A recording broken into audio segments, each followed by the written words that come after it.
சொன்ன தான் தெரியும். இவர் பேசுன இந்த கவிதைக்கு ரொம்ப தகுதியானவள் நான். ஏன் அப்படின்னா, இவரோட மகா புஷ்ரா என்ற ட்ரீட்மெண்ட் எடுத்து தான் குழந்தை பிறந்துச்சு. அண்ட் உங்க எல்லாருக்கும் தெரியும், சமதுன்னு சொல்லிட்டு இவரோட மாப்பிள்ளை இங்க வேலை பார்க்குறாரு. குழந்தை இல்லைன்னு சொல்லி ஏற்ற ட்ரீட்மெண்ட் தான் அவங்களுக்கு 2 பெண் குழந்தை பிறந்தது. அதுவும் என்கிட்ட தான். முத என்ன சமத் அவர் தான் வந்துட்டு கூப்பிட்டாரு, நீங்க வந்துட்டு குவைத்துக்கு வரணும்னு சொல்லி. அப்போ வந்துட்டு என்னால் வருஷத்தில் 365 நாளில் உண்மையாகவே நான் தீபாவளிக்கு 3 நாளும் பொங்கலுக்கு 5 நாள் தான் நான் கிளினிக் லீவே விடுவேன். இத்தனை வருஷமா அப்படிதான் இருந்தேன். ஹைதர் சார் மாதிரி ஸ்க்ராட்ச்லேருந்து லைஃப் ஆரம்பிச்சது.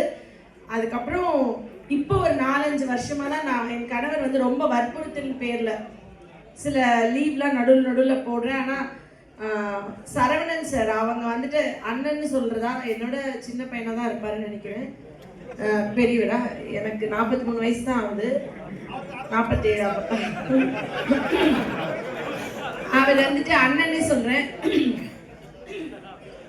என்னோட கிளினிக்கு 2 வருஷத்துக்கு முன்னாடி வந்தாரு. நான் வந்துட்டு அவரு ஆக்சுவலி இந்த காசு பத்தி ரொம்ப பேசுறாரு. நான் காசு இல்லாம வந்தேன்னு சொல்லிட்டு, ஒரு தமிழ் பெண்ணை விலைக்கு வாங்கினா அன்பால மட்டும்தான் விலைக்கு வாங்க முடியும். அன்புக்கு உயிரையும் கொடுப்பேன் நான். என்கிட்ட அவர் வந்து பேசினாரு, இங்க வந்து குவைத்துக்கு வீட்டு வேலை பார்க்க நிறைய பெண்கள் வந்துடுறாங்க. அவங்களுடைய உடம்ப பார்த்துக்கிறது இல்ல, பிள்ளை குட்டிகளை அங்க விட்டுட்டு வீட்டுல சமையல் வேலை, வீட்டு வேலை, தோட்ட வேலைக்கு வந்துட்டு அந்த நீங்க வயசானவர் இளைஞர் அணியில இருக்காரு, கொஞ்சம் ரெஸ்ட். அவர் வந்துட்டு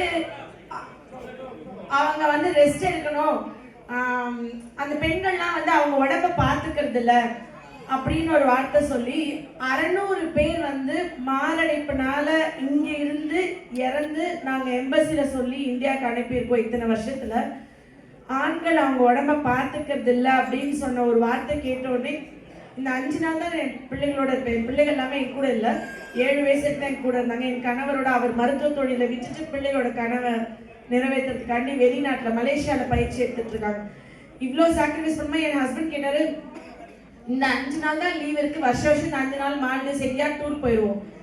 அப்போ நான் சொன்னேன், என் மக்கள் வந்து அங்கே வந்து அவங்களுடைய செல்ஃப் அவேர்னஸ் இல்லாமல் வேலை சிந்தி ரொம்ப கஷ்டப்பட்டு வீடுகளில் வேலை பார்த்துட்டு இருக்காங்களாம்.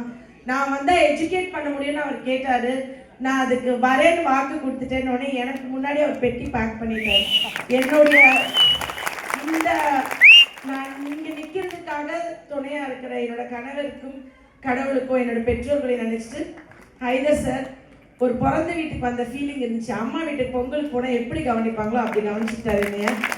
ஒரு சகோதரன் சகோதரிதான்.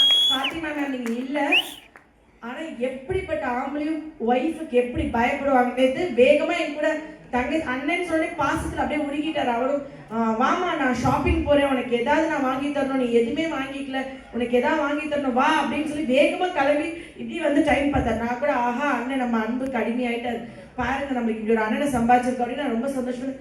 ஃபாத்திமா ஃப்ளைட் வந்து லேண்ட் ஆகிருக்கோம், நீ வந்து தம்பி இங்கே வா கார் எடுத்து கொடுத்து நீ என்ன கேட்குதோ தங்கச்சி நீ வாங்கி கொடு, நான் என் ஒய்ஃபை பிக்கப் பண்ணிட்டு நாளைக்கு வந்து உங்களை மீட் பண்ணு. அந்த பயம் இருக்கணும் ஃபாத்திமா மேம் அங்கிருந்தே சொல்லியிருப்பான்னு நினைக்கிறேன். அது வந்துட்டு உண்மையாவே நான் நெடுநாள் இருந்தாலும் எனக்கு ஃபர்ஸ்ட் ப்ரியாரிட்டி ஒய்ஃப்க்கு தான் அது கொடுப்பாங்க. ஆனால் நான் வந்து எனக்கு எதுவும் வாங்கிக்கலன்னா அவருக்கு ஒரு வருத்தம் வேற. அந்த ஏடிஎம் கார்டை நான் ஸ்வைப் பண்ணேன், அந்த ஏடிஎம் கார்டை ஸ்வைப் பண்ணி இங்கே இருக்கிற 4 பேருக்கு நீங்கள் எக்ஸ்ட்ரா பண்ணீங்கன்னா அதுவே எனக்கு பண்ண மாதிரி. அதுதான் ரெண்டாவது விஷயம். சார் பேசினாங்க, அவங்க எல்லா ஆண்களோட வெற்றிக்கு பின்னாடி உண்மையாவே மனைவிகள் தான். அது ரொம்ப இது பண்ணாங்க.